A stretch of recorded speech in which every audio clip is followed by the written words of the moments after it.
Hello again folks, it's Mel from Stocksbridge Guitar Tech. I finally got around to making part 2 of my intervals and chords lessons. So in part 1 we looked at the intervals, and that was about 3 or 4 weeks ago. So I'm sorry for the delay, but as I've explained before, I'm quite busy looking after my wife and with other things at the minute. But anyway, here's today's lesson, part 2. We're going to look at chords. Specifically, we're going to look more at the extended chords, 7ths, 9ths, 11ths and 13ths. A lot of people get confused with these, so I'm going to do my best to try and explain simply the difference, especially between the 7th chords. The 7th chords always seem to be particularly problematic for some people.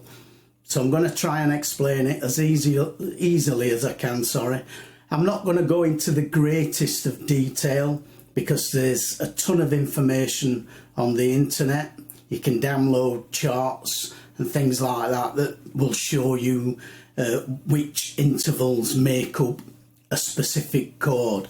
So I'm not going to go into great detail. I'm mainly going to focus on the 7ths and what you need to be aware of with the 7ths in these chords. So let's dive in and let's have a look at building some chords. First of all, we'll look at 7th chords. These are the ones that a lot of people get confused with. So if you understand 7th chords, then it makes understanding 9s, 11s and 13s much easier. So a 7th chord, all a 7th chord is a major triad, a root, a 3rd and a 5th, and then a flat 7th. So we'll use C as our example scale. So we're in the key of C major. We've got the notes C, D, E, F, G, A and B. And B is our 7th. So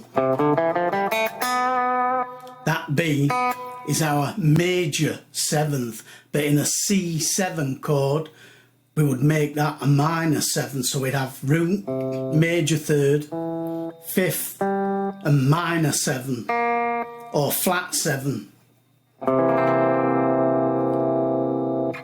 So that actually sort of turns that into the Mixolydian scale, if you like.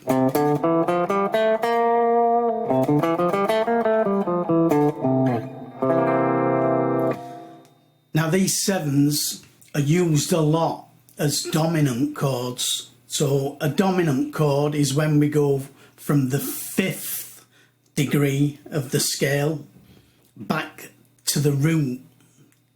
So from the 5 back to the 1.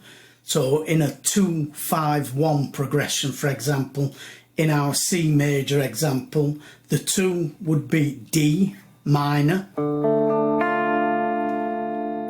The 5 would be G major and the 1 C.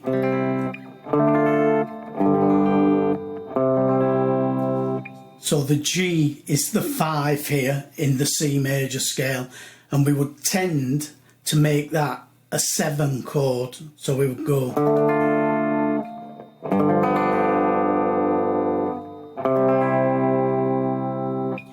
We don't have to, but it just creates a little bit more tension, and then we get a better resolution going from the 5 back to the 1 instead of just going from G major to C major.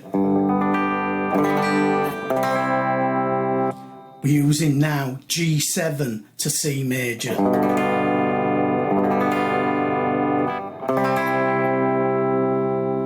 It just gives us a different flavour. So that's all a dominant chord means. It's usually used in the 5th position in a chord progression. It's not the only place you can use it. You can use them anywhere, but that's a common place where you will find 7th chords used. So a 7th chord, it's a major triad, root, 3rd and 5th, with a minor 7th added on top.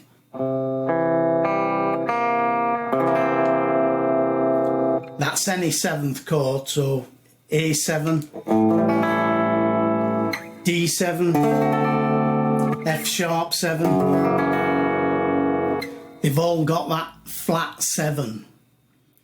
Okay, so a 9 and an 11 and a 13 chord you can just think of as 7 chords with the 9, the 11 and the 13 added. So if it's a 9 chord, we would add the 9. So we've got now root, third, fifth, flat 7 and 9. So we've got the root, third, fifth, flat 7 and 9. So it's just like a C7 chord, but with that 9 added. An 11 chord would be like that C7 with the 9 and 11 added.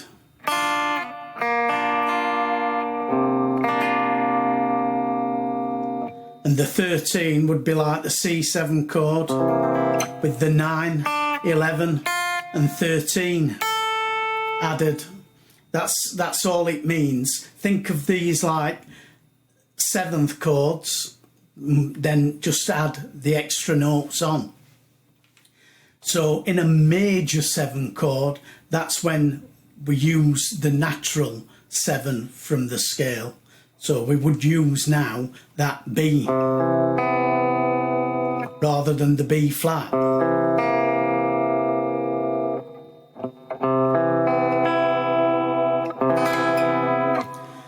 And again, it's the same with major 9, major 11 and major 13. In those chords you would use the major 7. If it says major in the chord name, major 9, major 13, major 7, major 11, then it's always going to be that major 7, not the flat 7. So that's all you really need to remember. If it doesn't say major, then it's a flat 7. Even if it says minor, so if it's a minor 7 chord, you still have that minor 7, that flat 7, and obviously you'd have a minor third as well instead of the major third. So in a minor 7 you've got the flat 7, in a 7 you've got the flat 7. Only in a major, where it says major, would you use the major 7. So that's the easiest way to remember. The 9s, 11s and 13s, just treat them like 7th chords, but with those extra notes added. And in the major 9, major 11, major 13, treat those like a major 7 chord with the extra notes added. Now the other thing to note is, for example, the 13 is a 7 note chord. If we played it out in full, we'd get root, major third, fifth, flat 7, 9, 11 and 13.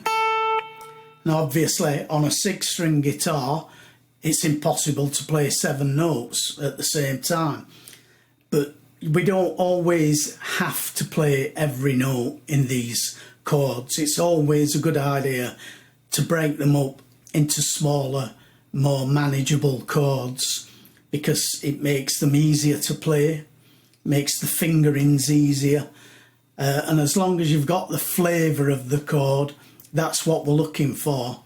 So for example, a common shape for a 13 chord, a jazz shape, is like this. So we're only picking 4 notes out of the 7 possible notes. So that would be a C13, and we're playing the root, the flat 7, the major third, and then the 13. And we could do the same with the 9. We could say root, flat 7, 9, and then here we've got the 5th.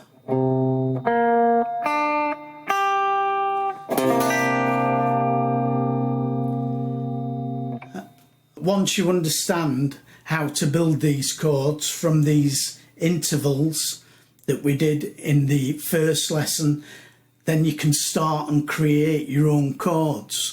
But I just wanted to give you kind of an easy way to remember whether you should be using a flat 7 or a major 7 in these chords. So that's the lesson for today. I don't know when I'm going to be back. I am going to be taking a bit of a break now from YouTube. I will be back at some point, but I can't give you a specific date, unfortunately. It could be a month, it could be 6 months, I really don't know. But anyway, just all keep safe, and I hope you have a great day. And that's all from me for today. Bye for now, and I'll see you when I see you. Well, thanks again for watching the channel, and if you do like this kind of content, please do like, comment, share, and remember, subscribe to the channel. That helps me out. If you do subscribe, remember, click the little bell notification so that you're notified each time I upload a new video. But thank you all again.